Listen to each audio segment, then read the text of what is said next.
Hi, I'm Brian Mattox, Chief Investment Officer here at Kendall Capital, and I'd like to give you a few thoughts as we head into year end and into 2026. As you've probably guessed or have probably seen, the market has done fairly well. Portfolios have done very, very well. Performance has been very strong.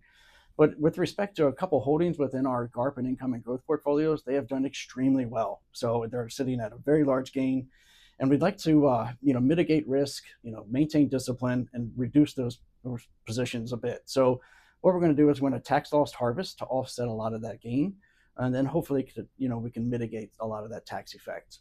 Because we don't want a couple positions to be a driver of performance for the whole portfolio. So we'll look at tax loss harvest, reduce that gain, and then hopefully mitigate some of that tax hit.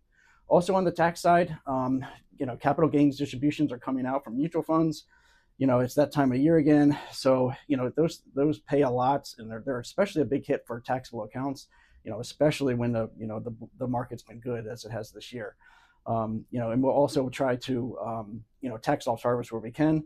But you've noticed that we've become ETF centric. So we've been investing and swapping out of mutual funds and going to ETFs.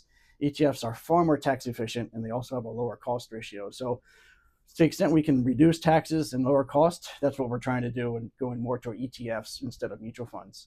And then lastly, with the overall market, the Fed has a huge decision coming up next week. We're going to see if they're going to cut rates by 0.25%. The probabilities are strong that they will. We'll see how it goes. They've been looking at data. They're looking at inflation. They're looking at unemployment. Inflation is running a bit hot from where their target is, but the real driver, what they're looking at is unemployment, and that's really gotten them good probability for a rate cut. So we'll see how that goes. But if they do cut, that's going to give them some good tailwinds going into 2026. The overall market, with equities. We'll see how it goes. We'll stay diversified. We're still going to invest in really quality holdings, at attractive valuations. So we'll see how it goes and see if they cut. So in summary, on the tax side, we've had a few strong holdings in our income and growth and GARP portfolio. So we're going to tax loss harvest where we can to mitigate some of those gains.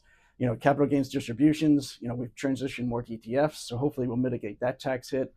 And then overall market, we'll see what they do next week and see if we have a rate cut. So with that, I'd just like to wish everyone a happy holidays, and thank you.